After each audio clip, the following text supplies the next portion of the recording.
if you're in shelter in place, or if you can't get out. Like me, I can't leave. I'm not leaving the premises of this lot where this home is built.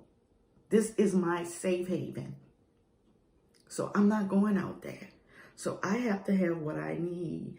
And my significant other, fortunately, knows how to take the precautions and is in an environment where he is not around a lot of people. And when he does have to go and make grocery stops to get medicine for me or food that items we may need, it's a quick visit. He does all of the universal precaution and wipe down and hand sanitizing things, because he says that he's not going to bring that up to me because I'm such a sweet little girl. But anyway, you know, so we have our plan mapped out. So what is it that I ask him to get me when it's food related? So oftentimes in a crisis, we will have a tendency to stock up on, and we have some in here, a certain brand of noodles that look like they could be a MRE, like a mother, anywhere in the world, globally. You know, that's like the last tier of desperation food in the house. But for somebody like us, for people with diabetes, some good things that we can buy, especially when it comes to trying to eat vegetables, is fresh frozen vegetables are the best. I mean, hey, if we're going to be dealing with Armageddon, you might as well get some canned vegetables because they have plenty of preservatives in them, but basically not really much nutritional value in canned foods because they have a long shelf life, they get mushy, and most of the nutrients and the value that we get out of food, we get before it's even cooked or prepared when it comes to vegetables, raw vegetables. So anyway, when we talk about having diabetes and how we're going to eat, I have some pictures. I have a picture of a method that I'm going to teach you, because right now, with all we're dealing with, and if you're not familiar with watching my segments, you will learn that I integrate the psychological along with the educational, along with the real world day-to-day life with diabetes. So once somebody said I take too long to get to the point, well, I'm sorry. I have a method to my madness. And you can always, you know, if you feel you need to get it elsewhere, you know. But anyway, what I was saying was, when it comes to eating, I don't want to overload you all with information right now. Who wants to learn a calculus course right now?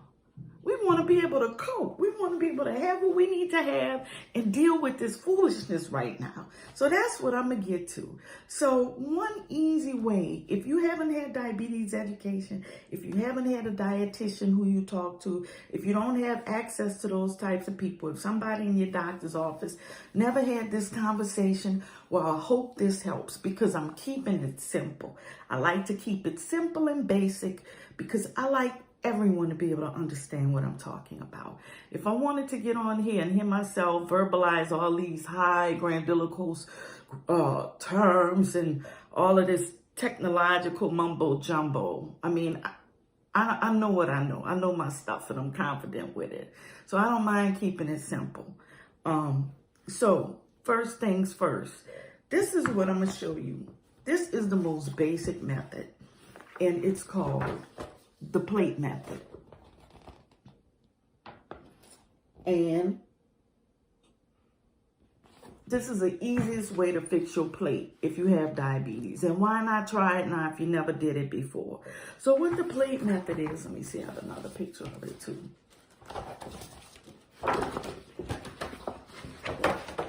Because I used to use this a lot in my classes. This is a really good one.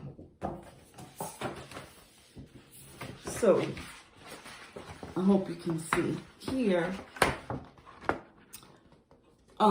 there is a picture of a plate. And if you see in that plate, There is a line going down the middle, even though it's on an angle, there's a line going from the top to the bottom down the middle. And then that divides the plate in two sections. And then a line is drawn in the middle of one of the two sections. So in the largest section, you see the illustration of the green, leafy, non-starchy vegetables and mushrooms and peppers and broccoli. This is the biggest part of your plate. And in this part of your plate, you want to put the foods that really will not elevate your blood sugars, but that will kind of fill you up. So you're not feeling like you're starving. You could pile that on as high as you like, because those foods will not elevate your blood sugars. So you can have them, unless if you have another condition going on and your doctor has you restricting other foods. So he will let you know that.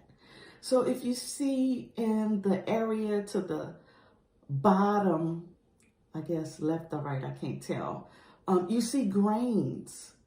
And that's where you put your corn, your starchy grains, your corn, peas, rice,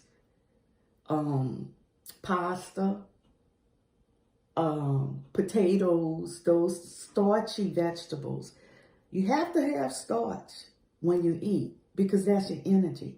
So you have your starchy grains, in that area. And then at the top, in the middle, you could see an illustrated piece of salmon, which I love.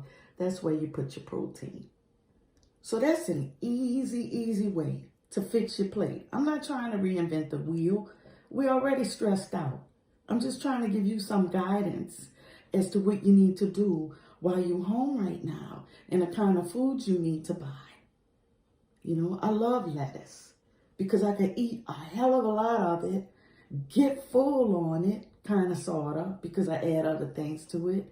But I don't feel like I'm starving myself, And I love salmon. I love salmon. It is a delicious fish. It's so good for you. And then it depends on how I'm feeling. If I want to have some pasta, some macaroni, or if I want some corn, if I have a little side of jambalaya, you can make it fun. Just do it in moderation. And this gives you some guidance around, how to fix your plate and what you want that plate to look like. And I know this is a broad version, but it's deliberately broad because I want you to see this and say, I could do this on my next meal. I don't want you in there stressing out about measuring shit and trying to get it in this, that, and this, that, and the other. We are in efficiency mode, diabetes efficiency mode. We're going to be well through this, and I'm going to help you do it. So this is a simple thing, the plate method. I got another picture of the plate method.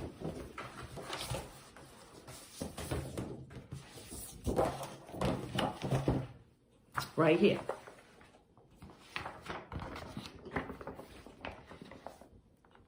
And this is done with actual pictures. So that they have some rice. It looked like a chicken breast and a salad. So there again, they divided the plate into two sections, and then one of the two they split in half. Biggest section is your green leafy vegetables, your salads, your non-starchy vegetables. One of the other sections is your protein, and your other section is your carbohydrate. So some people talk about, well, you shouldn't eat carbohydrates, and I don't want carbohydrates. I don't eat carbs. I don't want carbs because they're going to make me get fat. Well, guess what? Carbohydrates, if you don't eat them, you're going to be weak and passing out. That's our fuel. That's our gasoline. That's what we need for our bodies to work, carbohydrates. But we have to have them, I touch my face, in moderation. I will show you this. If you want to keep your blood sugars, try and keep them within target. This thing here, this is an example of a label, a nutrition label. When you're living with diabetes, this is the easy version. I'm not going to get all in depth like my dietitian friends do right now, because now is not the time to try to make you learn some complicated shit. So right here, we're going to talk about serving size. So the serving size on here is a half a cup. So when you look on the label and you see the serving size will tell you what all these numbers mean. All these numbers are per serving size. So if you look at the serving size, which in whatever this is a half a cup, and then you look at the carbohydrates, which is 18 grams, you know that if you eat a half a cup, you're going to get 18 grams of carbohydrates. So what does that translate into? So in other words, there are recommendations like from the American Diabetes Association and other institutions that have recommendations for how many carbs a person with diabetes needs to eat per meal. And this is very simple. They say for women, 30 to 45 grams of carbs per meal. And for men, it's 45 to 60 grams of carbs per meal. Not per day, per meal. So me being a woman, if a half a cup of this is 18 grams of carbs, and I eat a cup of it, then that's 36 grams of carbs, I'm in the realm of, being where I need to be in terms of my carb ingestion for that meal. So it's not like we don't need carbs. So then you see this, okay, carbohydrate, then they show sugars, and they show all this other stuff. When you have diabetes, look at your carbs. And if you have a diabetes educator, or if you have a nurse that's teaching you about diabetes education, and they've explained your carbs and all that other stuff, wonderful. I'm happy for you. A lot of people don't get it.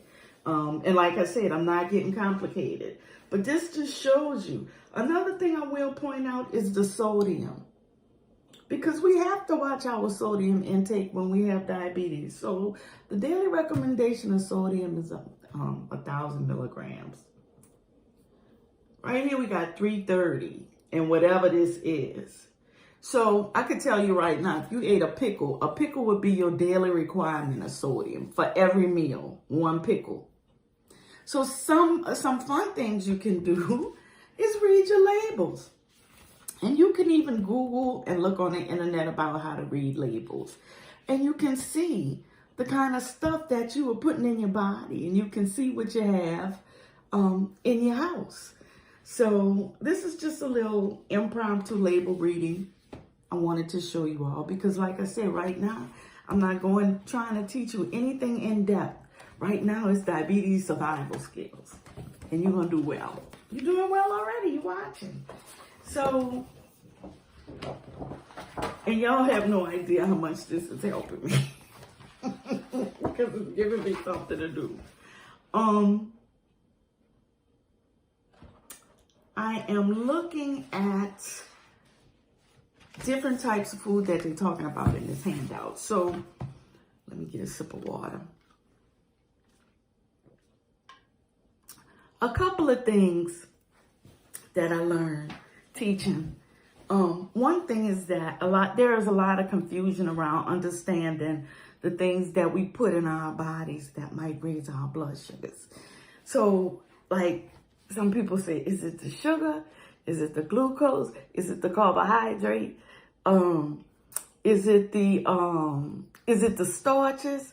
So all of that kind of turns into this one little ball of carbohydrates, of sugar, of that whole ball of what elevates blood sugars in a person with diabetes. So one thing I learned, because when I was young, and I think part of it was just I wanted to justify having things that I really wanted and knew I probably couldn't have, but, but anyway. I thought that as long as it was sugar-free, I could have it, okay? And I know a lot of people, y'all have shared this with me. And I told you can't get nothing by me. It's few things that people with diabetes can do or, tell me that will surprise me, if any, because Ben had done that, okay?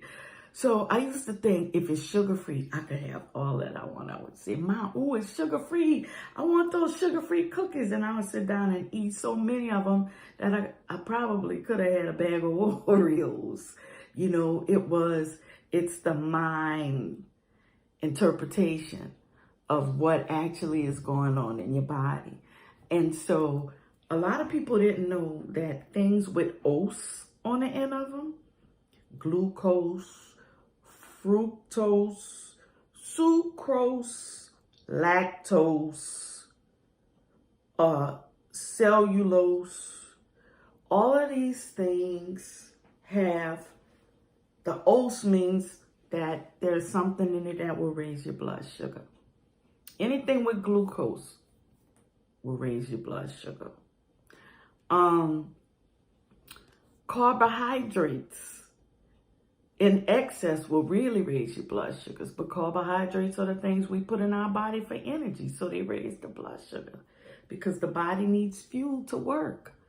So it's so many different things, and there's so much confusion, and there's so much fear around asking questions. And, please continue to ask your questions, because there are no stupid questions. No stupid questions. So, we think about things that elevate our blood sugars that we eat, that we put in our body. Super sweet drinks, man. That super sweet drinks probably are responsible for more than half of the new type 2 diabetes diagnosis or pre-diabetes diagnosis. When we have things that we know, like right now, we in a house. I was talking about that. We in a house, we sequestered, we got food. The other day, I was like a Roman. I was in here like people. I was finding any and everything to eat. And then I was trying to eat things that wouldn't raise my blood sugar. I mean, celery with cheese in it. I'm eating almond slices. And, but I tried. I was trying and I did well. I did eat maybe a half like this many Doritos. I told y'all, if I ever have to be all contrived and lie, then I shouldn't be doing this, because I know I'm talking to kindred people out there. We know we live with this disease. But guess what? It doesn't have to be serious, and it doesn't have to be the end of the world. Because guess what? Right now, it's a crap shot, okay? So like I say, let's make the best of it. Let's keep ourselves well, because we don't want to be in the hospital right now. Lord have mercy. We do not want to have to go into the hospital for a diabetes-related situation with this virus going around, and you're immunocompromised. And even if you're not immunocompromised, there is a chance that if you get this, you will not survive. That's why now is not the time to be doing stupid stuff at home. Now is not the time to have the mentality that, the coronavirus is out. I'm going to get it anyway. I might as well eat what I want. Because we know that's the typical, hold up, I got something for y'all who have that mindset. I have a bag. And the directions are, open the bag before opening your mouth. Tuck open the bag beneath the chin. Start talking and let it flow. And when it's full, seal the bag and dispose of.